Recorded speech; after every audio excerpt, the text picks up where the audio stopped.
Hey everybody, welcome back. Today I want to go over the participation activity, which looks at the adjusted gross income, taxable income, tax payment, and the effective tax rate of a theoretical household. And so this comes from the slides in the participation activity on Canvas. But the idea here is we just want to run through the process of calculating an effective tax rate and a tax payment and see how much difference there is between that and the actual tax rate. So we're going to start with a income of $50,000. And what we're going to do is go ahead and subtract the exclusions first. And remember, exclusions are income that is excluded from taxation for a reason. We're using the example of tax-exempt bond interest. It's a form of income, but it is exempt from income tax. So that's going to be the exclusions. And that'll be just $100. You could also see there's lots of other reasons why income might be excluded from tax. That's a really common one though. And so that gives us the adjusted gross income of $49,900, and that is our AGI, or adjusted gross income. So far, so good?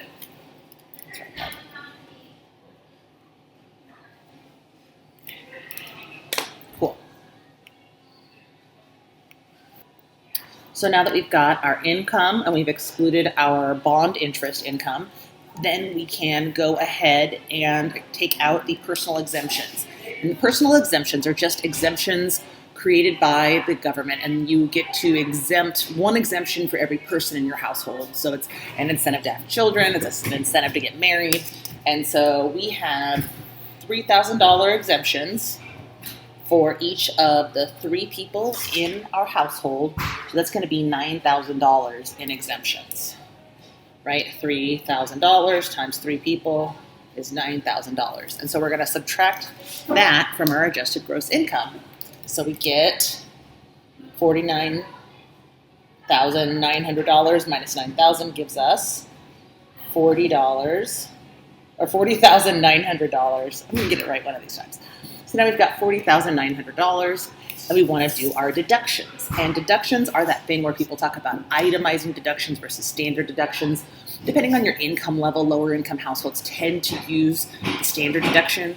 Higher income households will itemize, and so they'll deduct things like charitable donations, mortgage interest payments, education expenses, moving expenses for work, any employment expenses, healthcare expenses, those kinds of things.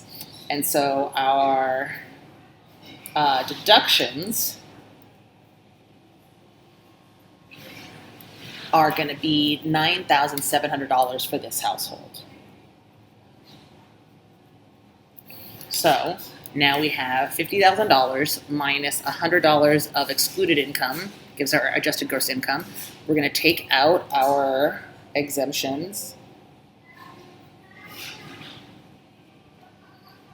for each person in our household, and now we're going to take our deductions, and that's going to give us our new balance. I'm going to take $40,900 minus $40,900 minus $9,700 gives us $31,200. So it's getting a little bit crowded here, so I'm going to clear it up. So now we've got our initial income minus exclusions, minus exemptions, and now minus deductions gives us $31,200. That's the income we're going to pay taxes on, right? And so the taxable income is that $31,200. So what we're going to do is multiply that by our tax rate. Our tax rate is 10%. So let's multiply it by 0.1. And that gives us a tax rate, or a total tax payment of $3,120. All right, so I cleaned this up a little bit, but you can see here, so we've got our initial income, right? Our sort of gross income here is $5,000. We have our excluded income, the bond interest, or anything that might go into any income that's not taxed is $100. So we subtract that out to get our adjusted gross income of $49,900 minus our deductions, which are our exemptions, which are per person, 3 people, $3,000 each, $9,000 gives us $40,900 minus our deductions. Those are going to be those incentives we talked about: mortgage, income tax, childcare, education expenses, moving expenses, and healthcare expenses. So we subtract out that, and that's going to be those itemized deductions. Some people, a lot of lower income households will tend to use the standard deduction, but the itemized deduction is when you go and subtract out every amount, and that's when people can really reduce their tax liability. And then that gives us our taxable income, $31,200, which already, big difference from the 50 grand that we started out with. So we multiply that by our 10% tax rate to get $3,120. And then we also get to subtract a credit for our child care expense, $120. So that gives us a tax payment of $3,000. So that's our total tax payment. And the last thing we want to do, now that we know what our tax payment is, relative to our $50,000 income, our tax payment is only $3,000. What's our effective tax rate? $3,000 divided by $50,000 gives us an effective tax rate of 6%. And that's it.